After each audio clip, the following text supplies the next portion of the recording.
আসসালামু আলাইকুম। খুবই সুস্বাদু এবং মজাদার একটি ভর্তার রেসিপি নিয়ে চলে এলাম। আজ তৈরি করব মিষ্টি কুমড়ার ভর্তা। এই মিষ্টি কুমড়ার ভর্তাটা কয়েকভাবে বানানো যায়, তবে আজ আমি যেভাবে তৈরি করব এইভাবে মিষ্টি কুমড়ার ভর্তাটা একটু বেশিই মজা লাগে আমার কাছে। আশা করি আপনাদেরও ভালো লাগবে। আমি মিষ্টি কুমড়াটা এভাবে পাতলা ফালি করে কেটে নিয়েছি।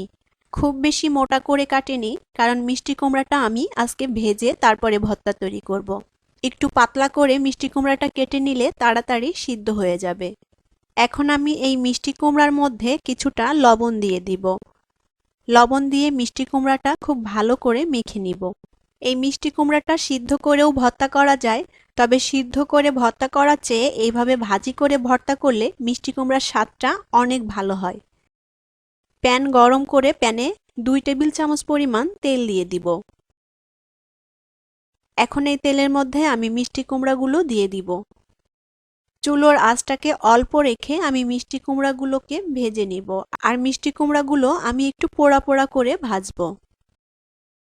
মিষ্টি কুমড়ার এক পাশটা ভাজা হয়ে গেলে অপর পাশটা উল্টে দিব এবং দুই পাশটাই আমি এরকম পোড়া পোড়া করে ভেজে নিব। মিষ্টি কুমড়াটা ভাজা হয়ে গিয়েছে এবং মিষ্টি কুমড়াটা খুব ভালো করে সিদ্ধ হয়ে গিয়েছে।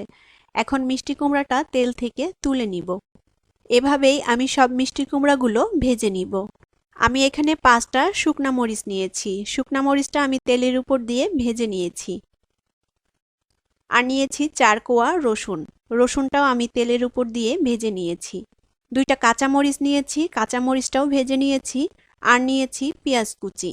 আমি ভর্তাটা একটু ঝাল ঝাল তৈরি করব, তার জন্য শুকনা মরিচ এবং কাঁচামরিচ দুটাই ব্যবহার করেছি। আপনারা যদি কাঁচামরিচ দিয়ে করতে চান এই ভর্তাটা, তাহলে কাঁচামরিচ দিয়েও করতে পারেন, আবার শুধু শুকনা মরিচ দিয়েও করতে পারেন।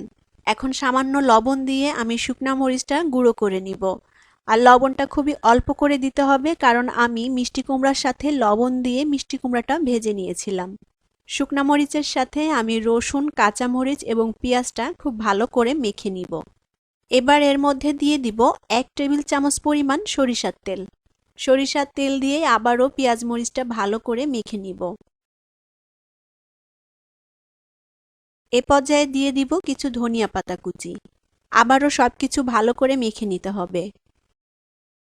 পেঁয়াজ মরিচটা ভালো করে মাখানো হয়ে গেলে এখন ভেজে রাখা মিষ্টি কুমড়াগুলো দিয়ে দিব।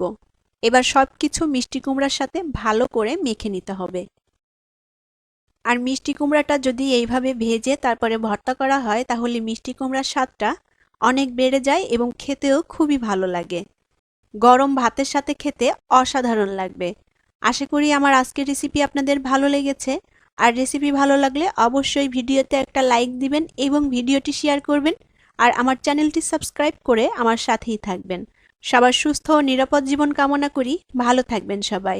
আল্লাহ হাফেজ।